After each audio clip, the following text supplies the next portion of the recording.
Vous êtes sur Challenge TV, c'est dimanche et bienvenue au journal des actualités de la semaine qui s'achève. Le dernier remaniement ministériel continue d'occuper les débats, surtout la suppression du ministère de la Communication. Le président de la plateforme des acteurs du développement des médias, Padem Bénin, Basile Chibozo, a opiné sur cette actualité. Il trouve que cette suppression est extraordinaire et révolutionnaire et oblige la RAC à redoubler d'efforts. Nous entendrons un extrait de son entretien avec Gabin Katake dans l'émission Cogito. Nous irons sur le campus d'Abomey-Calavier où s'est déroulée une soutenance de thèse doctorale en histoire économique et sociale. La route dans une économie dominée, cas du Dahomey au Bénin de 1913 à 2011, est le thème soutenu par Kounion Wilfried Serge Witona. Vous découvrez la mention qu'il a eue dans cette édition. On débute ce journal par le Conseil des ministres du 2 juin dernier. Au cours de cette séance hebdomadaire, plusieurs décisions ont été prises comme la révocation du maire de Banté ou la nomination de Alain Orula, désormais préfet du littoral. Les autres décisions sont dans le compte rendu signé Christelle Akapo-Atra. Le deuxième conseil des ministres du second mandat de chef de l'État, Patrice Talon, s'est tenu le mercredi 2 juin 2021. Plusieurs décisions importantes ont été prises à l'issue de la rencontre hebdomadaire comme mesures normatives. Le maire de Banté, Edmond Babalé Konlaoru, précédemment suspendu, a été révoqué de sa fonction de maire. Au titre des nominations, plusieurs préfets ont perdu leur poste au profit de nouveaux préfets qui entrent en fonction. Le département de Littoral a un nouveau préfet. Il s'agit d'Alain Orula, ancien ministre de la Communication et de la Poste, porte-parole du gouvernement, entre dans la nouvelle fonction sous le second mandat du président Patrice Talon. Nommé préfet du Littoral, Alain Orula succède ainsi à Jean-Claude Godia, préfet par intérim depuis quelques années après le limogeage de Modeste Tobola. Outre Alain Orula, bienvenue Dédéon Milorin est nommé préfet du Mono en remplacement de Komlan Cesro Zinsou et Saliou Odoubou, placé à la tête du département des collines pour mettre fin à l'intérim qu'assurait Firmin Couton. Il faut noter dans l'Ouémé, le chef de l'État a nommé une femme en la personne de Marie Atropossou. Des communications ont meublé la rencontre comme celle relative à la contractualisation pour des missions d'assistance technique hôtelière et de gestion de l'hôtel du complexe touristique Marina de Ouidah. Vous venez de le voir, Alain Orula, sorti du gouvernement actuel, est parti avec le ministère de la Communication et de la Poste. Autrefois, ministre de la tutelle de la presse, le dit portefeuille ne figure pas dans la nouvelle équipe gouvernementale. Le président de la Padem Bénin, Basile Chibozo, pense que cette suppression est un message à l'endroit de l'instance régulation des médias au Bénin qu'est la RAC, pour qu'elle joue davantage ses missions pour redorer le blason de la presse nationale. Suivons un extrait de son entretien. Les médias n'ont plus de ministère de tutelle. Alain Orula est parti avec le ministère de la Communication. Et quel est votre avis à propos de cette décision qui est quand même extraordinaire? Cette décision qui est extraordinaire, mais qui est aussi révolutionnaire. Et une décision qui, quoi qu'on dise, doit aider un peu les acteurs de la presse à se reformer, à se reconstituer et à donner une nouvelle allure à leur corporation, à notre corporation. C'est pourquoi eh bien, le départ d'Alain Orula, qui a son éclat aussi, le départ du ministère de la Communication, ne doit pas être une sorte de deuil, ou plutôt une réjouissance à laquelle eh bien, les acteurs des médias doivent essayer de participer en essayant de capitaliser cette décision qui a été prise par le chef de l'État. Désormais, la RAC doit être plus confortée, puisque déjà traditionnellement, la RAC joue déjà le rôle à la fois de régulation des médias déjà. Disons, les 90% des acteurs de presse ont comme répondant essentiel la RAC. Ça veut dire que la RAC est, disons, fondamentalement la structure qui, disons, gère et gouverne la presse déjà. Avec le poids que le chef vient de donner, ça prouve que la RAC doit monter en puissance. Il faut beaucoup plus de dynamisme au niveau de la RAC, beaucoup plus d'entreprise au niveau de la RAC, beaucoup plus de punch au niveau de la RAC. Ce qui va booster plus la RAC, c'est la dotation des moyens. Et les moyens déjà existent par le biais de structures légales déjà. Une structure légale qu'on appelle le FADEM. Le FADEM, c'est une disposition de l'article 39 de la loi portant pour les fonds de la communication, existe déjà. Ça veut dire que tous les acteurs des médias aujourd'hui, y compris la HAC, doivent se mettre en position de synergie, de solidarité, pour que bien, cette décision de la presse-là, la décision prise par le chef d'État, puisse nous aider à nous en sortir. Il porte désormais le titre de docteur en histoire économique et sociale. Il s'agit de Rouyon Wilfrid Serge Witona qui soutient son travail de recherche sur le thème « La route dans une économie dominée », cas de Dahomey Benin de 1913 à 2011.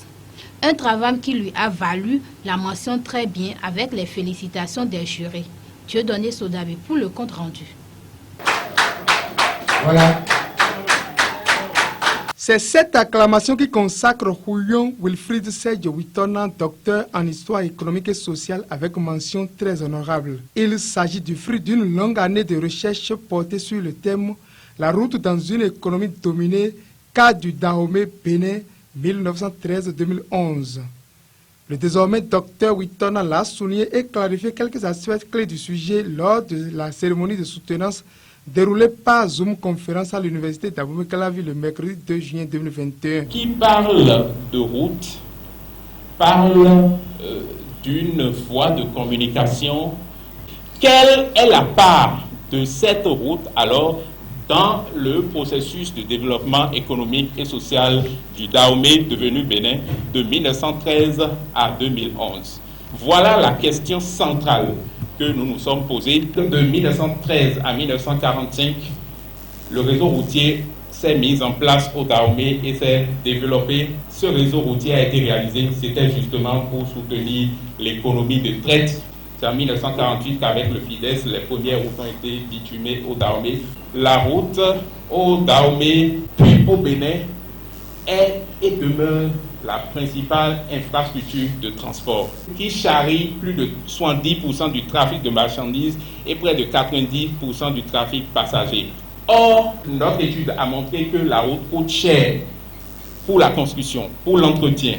Elle est source d'accidents et de dégradation de l'environnement. En définitive, c'est un sujet dont l'étude fait appel à l'interdisciplinarité et à la transdisciplinarité. Après sa présentation, le jury composé des professeurs des universités nationales et internationales a fait quelques observations, salué la qualité du travail de l'impétrant et soulevé quelques inquiétudes. La problématique est énoncée avec clarté, une introduction qui respecte donc les normes. Ce que je reproche à l'introduction, c'est que l'introduction aurait pu être plus consistante. Quels sont les avantages, par exemple, d'un transport fluvio-lagunaire par rapport à un transport donc routier? Sur les questions posées, l'impétrant n'a pas manqué d'apporter des réponses pour convaincre les membres du jury. Eh bien, le transport multimodal, c'est tout simplement le transport qui n'est pas monopolisé par la route, qui n'est pas monopolisé par un seul moyen. Mais c'est le transport qui arrive à intégrer aussi bien la route, les voies d'eau, la voie aérienne et la voie ferrée.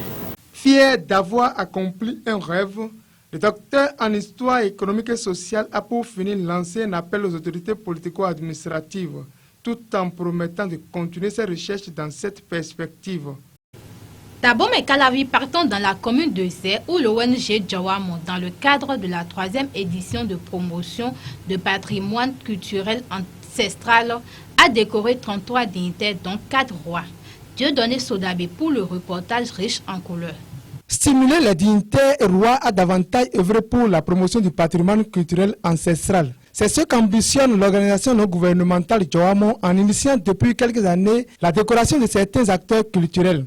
Dans le cadre de la 3e édition de cette initiative, 33 dignitaires, dont 4 rois, à savoir les majestés Houé Kamambou de Sédje Agiakpa, Sodéabi Lamanote de Sédje Ouagoudo, Gaye Kpogwedi de Sédje Denou Centre et Djomamousso de Sédje Centre ont été distingués le samedi 29 mai 2021 à Sédje Denou dans la commune de Zé. L'événement est parrainé par l'honorable Nestor Noutaï et le maire Amadé Moussa.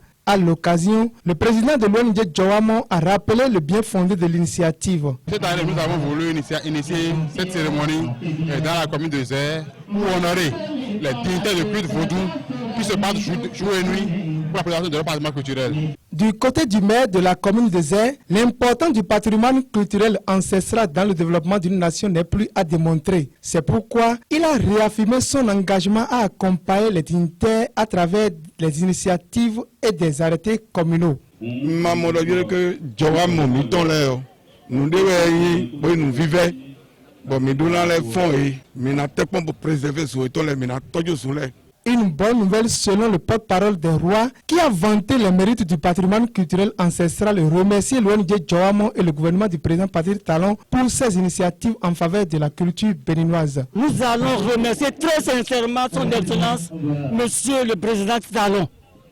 C'est un homme qui œuvre beaucoup pour le développement de notre patrimoine. Ce qu'on vient de voir aujourd'hui, notre souhait, c'est que cela se multiplie dans tous les autres arrondissements.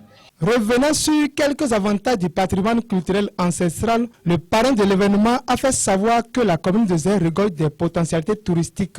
Loin d'être une simple cérémonie de décoration, cette initiative de l'ONG Joamo est selon l'honorable Nestor Noutaï un pas. Elle permettra d'approfondir les réflexions sur les stratégies à mettre en œuvre pour promouvoir le patrimoine culturel ancestral dans la commune de Zé. À travers cet événement, nous devons véhiculer toutes les valeurs positives de nos traditions. Nous pouvons corriger beaucoup d'états de nos sociétés actuelles à travers la valorisation des valeurs positives de nos pratiques endogènes. Le seul fait de respecter la nature permet de régler les problèmes de changement climatique, de régler même les problèmes de santé. Nous les avons lancés pour dire, ils n'ont qu'à s'organiser, nous présenter des thèmes de référence par rapport auxquels ils peuvent nous aider à vulgariser ces pratiques. Pour la circonstance, les divinités Zangbeta ont égayé le public par diverses démonstrations de danse.